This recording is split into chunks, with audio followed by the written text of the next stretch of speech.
Olá, eu sou a Luísa Vinhal e você está ouvindo o Profundamente.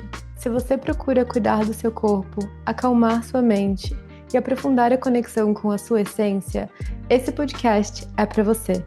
Que cada episódio te lembre do que é possível quando você mergulha profundamente em si. Você já saiu de uma conversa se sentindo completamente drenada ou instantaneamente energizada? Isso pode ser explicado pela neurociência. O episódio de hoje é sobre como as nossas amizades, companhias e pessoas ao nosso redor mudam o nosso cérebro e influenciam a nossa vida. Você com certeza já escutou a frase: você é a média das 5 pessoas com quem você mais convive.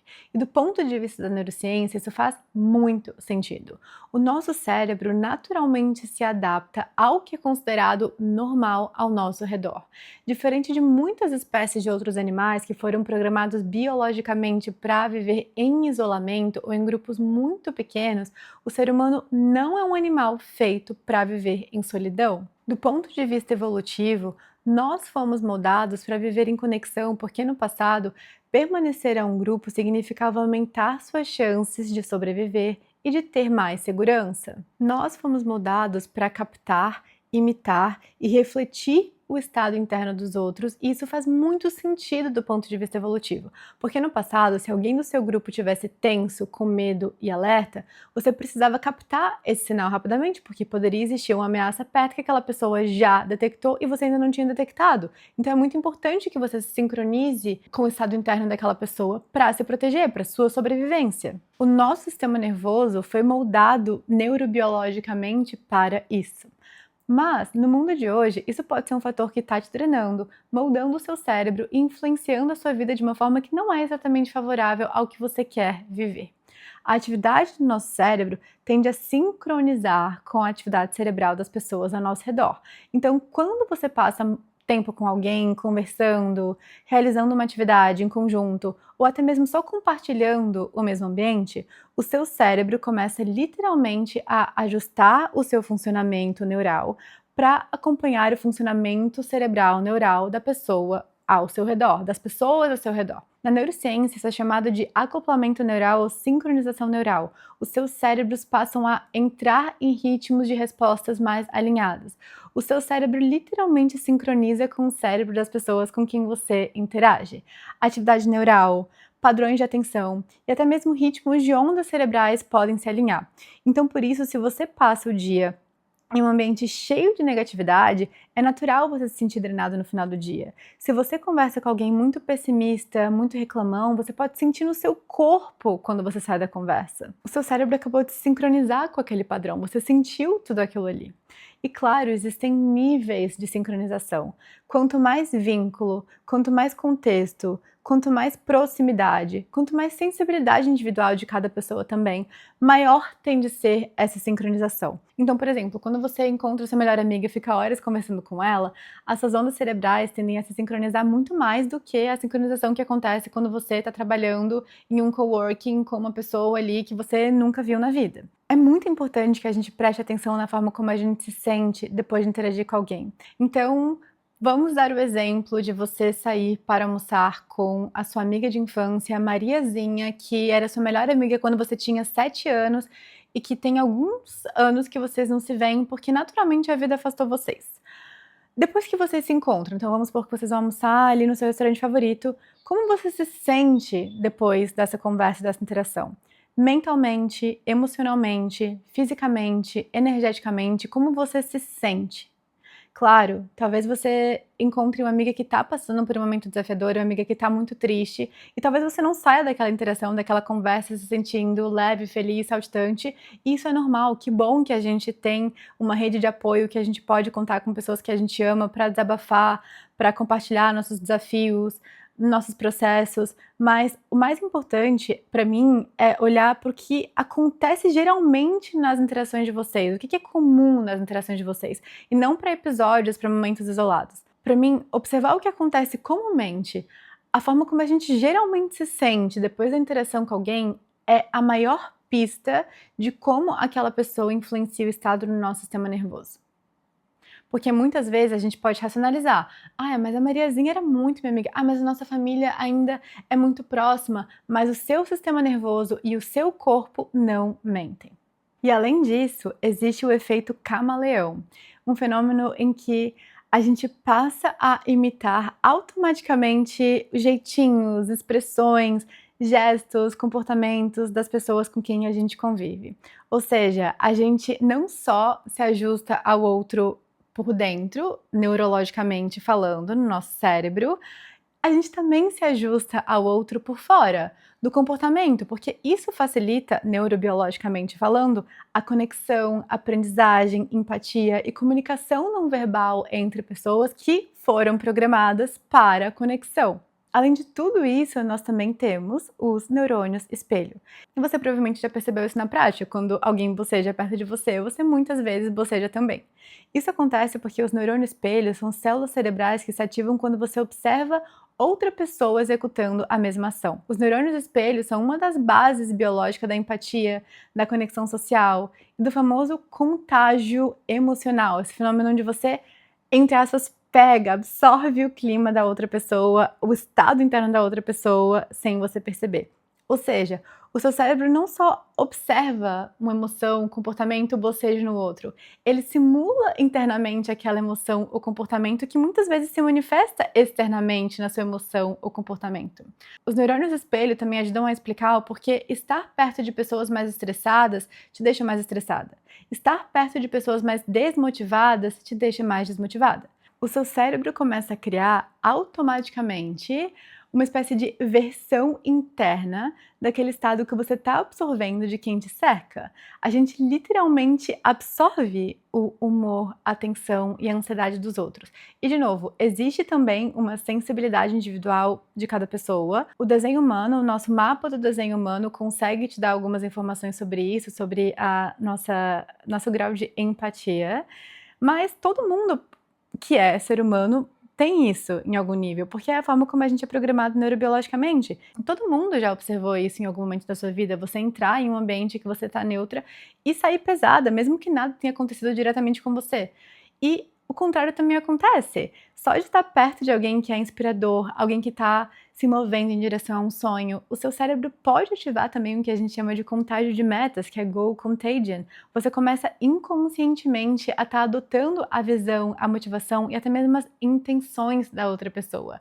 É como se o seu cérebro dissesse: isso parece importante, isso parece que funciona para essa pessoa, isso parece que está sendo bom para essa pessoa, vamos nessa também. Mas isso não é tudo. O nosso corpo também capta quimiosinais, que são sinais químicos sutis que outras pessoas liberam de forma involuntária, especialmente pelo suor, que são relacionadas às emoções. A gente libera e capta esses sinais pelo suor que estão ligados à alerta e à empatia, por exemplo. E com tudo isso, o nosso sistema nervoso responde automaticamente. Se alguém perto de você está ansioso, tenso, agitado, seu corpo pode entrar em um estado de maior vigilância. Se você está cercado de pessoas calmas, centradas e estáveis, o seu sistema nervoso tende a se regular e se sincronizar com esse estado também. Se você passa muito tempo com pessoas que estão sempre reclamando, fofocando, falando mal dos outros e de si mesmas, falando: ai, nossa, eu sou muito burra mesmo, o seu próprio senso de identidade pode começar a se ajustar para combinar com isso,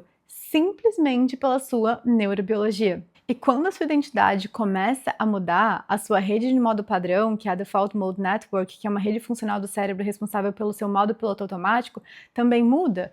Isso significa que agora a forma como você pensa, a forma como você age, a forma como você interpreta situações, a forma como você fala, as histórias que você conta sobre si mesma no piloto automático também muda, e tudo começou porque você passou a se ajustar neurobiologicamente com as pessoas com as quais você convive. Então, assim, esse para mim é um dos grandes segredos para estar alinhando o seu mundo interno com a realidade que você quer. Tá se cercando de pessoas, seja no mundo virtual e principalmente no mundo real, que estão alinhadas com a realidade que você quer viver, que estão alinhadas com os programas cerebrais que você quer ter. Em outras palavras, aquilo que você considera normal, aquilo que é comum ao seu redor, passa a ser o padrão que o seu cérebro tenta repetir dentro de você para você se encaixar dentro dessa tribo, que muitas vezes não está nem um pouco alinhada com o que você quer viver. E muitas vezes, estar cercado de pessoas que são muito inseguras faz com que exista uma projeção dessa insegurança em você. Então, muitas vezes, pessoas inseguras acabam projetando em você os seus próprios medos, frustrações e limitações. Então, quando você começa a crescer, se expandir ou sair do local comum, entre aspas, isso pode ativar inseguranças profundas em quem está ao seu redor. E nem sempre isso vem de forma explícita. Às vezes vem comentários sutis de "ai, mas precisa de tudo isso mesmo?", olhares, ironias e questionamentos que fazem muitas vezes você, sem perceber, começar a duvidar de si mesma. E muitas vezes, infelizmente, para preservar o pertencimento, algo que o cérebro humano valoriza profundamente, você pode sentir essa tentação de se diminuir, de se ajustar, de se conter para caber naquele ambiente. Eu fiz muito trabalho interno para estar lidando com a minha adolescente interior e isso foi algo que aconteceu muitas vezes na minha vida, de perceber que eu era diferente de ambientes onde eu estava e escolher me diminuir, me conter, diminuir a minha luz para tentar me encaixar. Porque, de novo, nosso cérebro foi moldado para priorizar conexão e aceitação como sinal de segurança. E crescer, muitas vezes, exige exatamente o oposto. A coragem de não caber mais em certos lugares, a coragem de saber que, por mais que seja solitário no começo, você vai encontrar suas pessoas, você vai encontrar a sua família de alma, você vai encontrar seu grupo de pessoas alinhadas e se render ao fato de que se pessoas, lugares ou coisas forem realmente para ser parte da sua vida, eles vão se alinhar com você em algum momento também. Mas não tem como ficar presa a vínculos, hábitos, lugares e crenças que não estão alinhados com quem você está se tornando. Por isso, estar cercada das pessoas certas, das suas companhias, não só são um fator de é legal, posso compartilhar minha vida com as pessoas. Não, são um fator neurobiológico e emocional essencial para a vida que você quer construir. Se você quer crescer, expandir e alcançar seus objetivos, se conecte com pessoas que fazem seus sonhos parecer normais. E você pode amar pessoas de longe. Eu faço isso. Não é rejeição, é autocuidado emocional. As pessoas que eu escolho ter perto de mim, especialmente perto de mim fisicamente, são pessoas amorosas, são pessoas que eu me sinto totalmente apoiada, são pessoas otimistas, são pessoas interessantes e interessadas, são pessoas de mente aberta, pessoas com quem eu sinto que eu posso falar dos meus sonhos abertamente. Pessoas que não só acreditam em mim, mas que também estão acreditando em si mesmas, que estão vivendo para realizar os seus próprios sonhos, e isso para mim é muito, muito, muito inspirador. Para mim não tem nada mais inspirador do que conhecer alguém que é apaixonada pela vida, que é apaixonado por coisas que não tem nada a ver com as coisas que eu sou apaixonada, mas que consegue comunicar isso com muito amor, com muita paixão, com muita autenticidade. Eu amo pessoas autênticas. Tudo isso para mim é inegociável e eu desejo isso genuinamente para todo mundo, que as pessoas estejam cercadas das suas pessoas, de pessoas com quem você se sente 100% confortável para simplesmente ser você. E eu penso que quando a gente estabelece limites e escolhe quem nos cerca, a gente não só está protegendo a nossa energia, a gente está protegendo o nosso cérebro, a gente está protegendo a nossa neurobiologia e a gente está protegendo a nossa vida. Aqui vão algumas ferramentas práticas que podem te ajudar.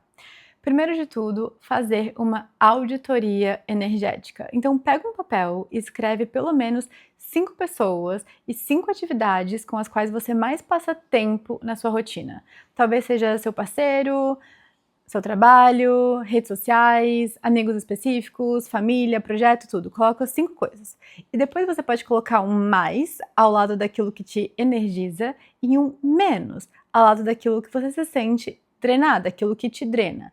Essa simples consciência já revela exatamente onde podem estar alguns vazamentos dos seus níveis de energia. 2. Estabeleça limites. Muita gente tem medo da palavra limite como se significasse algo duro ou agressivo, mas não precisa ser. Limites podem ser extremamente gentis, claros e respeitosos. Limites não são sobre rejeitar o outro, mas sim sobre se respeitar. E pode ser tão simples quanto muito obrigada pelo convite, mas hoje eu não consigo. E na realidade, muitas vezes o que nos drena são pessoas e coisas que a gente não pode simplesmente excluir da nossa vida. É um chefe, um familiar, e nesses casos, o que a gente pode fazer é perceber quando que é melhor interagir com essa pessoa. Então, evitar conversas e interações quando você tá mais sensível, quando você tá mais cansada. E talvez escolher momentos em que você tá mais fortalecida emocionalmente para ter aquele contato, para ter aquela conversa, quando for possível, porque eu entendo que às vezes também não é possível. Mas entender que limites, às vezes, envolvem só regular a frequência do contato. Para mim, por exemplo, eu descobri que nesse momento de vida não faz muito sentido para mim estar engajando em amizades e relacionamentos de todo dia, ficar se atualizando nos micro detalhes do cotidiano, o que a gente comeu, o que a gente fez, com 1000 áudios longos, que honestamente todo mundo escuta no 1.5 ou no 2, fazendo mais 1000 outras coisas, e eu percebi que isso estava me drenando, não estava conseguindo estar nutrindo aquela relação com presença, e então eu mandei mensagem para as pessoas para as minhas amigas com as quais eu estava tendo esse tipo de relação, e falei para elas desse meu novo momento de vida, que aquilo não estava mais fazendo sentido para mim, pra gente estar colocando no nosso calendário mais momentos presenciais, ou mais ligações, mais videochamadas, porque daí eu conseguia fazer aquilo com mais presença. E de fato dando toda a atenção que aquela pessoa merece naquele momento. E que eu tava nesse momento de vida procurando me desconectar mais do meu celular, me desconectar mais do meu WhatsApp, que é justamente o que eu tenho feito. E um ponto que é muito importante é que escolher ser fiel a si mesma, escolher seguir aquilo que faz sentido para o seu coração, viver a sua autenticidade, envolve desagradar pessoas ao nosso redor, envolve desagradar pessoas que a gente ama, e isso às vezes é um desafio. Sustentar isso pode ser um desafio, mas eu honestamente acredito e confio que, de novo, quem é para estar na minha vida, quem é para ficar na minha vida, vai ficar, e vai querer que eu esteja entrando em uma amizade por inteiro, respeitando os meus limites, até porque eu sei que fazer isso abre espaço para muita honestidade, muita vulnerabilidade, muita autenticidade dentro das relações, que para mim é muito importante. Terceira ferramenta prática que pode te ajudar: crie rituais diários de recarga, especialmente se você está em um ambiente desafiador, como um trabalho que você ainda não pode se desconectar, um chefe, um familiar que você precisa conviver todos os dias. Nesses casos, ter rituais de recarga é ainda mais importante. Então, escolha atividades que você sabe que nutrem a sua energia. Eu penso nesses rituais como se você estivesse se levando a um posto de energia. Então, pode ser um banho, uma caminhada, um alongamento, um momento de oração, um livro, um grounding, então colocar os pés na grama. Às vezes, só em criar o seu espaço, ter o seu quarto ali com a sua cama arrumada, com uma vela cheirosa, uma música que te acalma. Então, chegar em casa, tomar um banho, ir para esse espaço, fechar a porta, já pode ser o suficiente para o seu sistema nervoso se regular, para o corpo entender que você está segura. E uma coisa que ajuda muito nesse momento de recarga, até como uma forma de se conectar com valores, ideias que realmente estão alinhados com aquilo que você quer viver, é estar consumindo o conteúdo de expanders, de pessoas que te expandem, que te alinham, através de podcasts, de vídeos no YouTube, de cursos. Isso te ajuda a estar menos sincronizada, se desconectar daquelas pessoas, daquelas ideias que contaminam a gente no cotidiano, e se reconectar com aquilo que realmente está alinhado com você. E a gente nem precisa fazer isso presencialmente. Eu acredito que a gente vive na época de ouro do aprendizado, porque a gente pode se conectar com pessoas que nos expandem, que mudam o nosso cérebro, que mudam o nosso comportamento, que mudam a nossa vida sem nem ter que sair de casa. Então eu penso que no final tudo se resume a duas coisas: diminuir aquilo que te drena e aumentar aquilo que te carrega. É simples e funciona. Eu te desejo que o seu meio social reflita o seu meio interno, de alguém que está buscando expandir e se alinhar. Obrigada por ter escutado esse episódio até o final. Se esse episódio te tocou de alguma forma, significaria muito para mim se você pudesse avaliar o podcast na plataforma onde você escuta. Essa é a forma mais simples de apoiar esse trabalho e ajudar essa conversa a chegar mais longe. Até a próxima!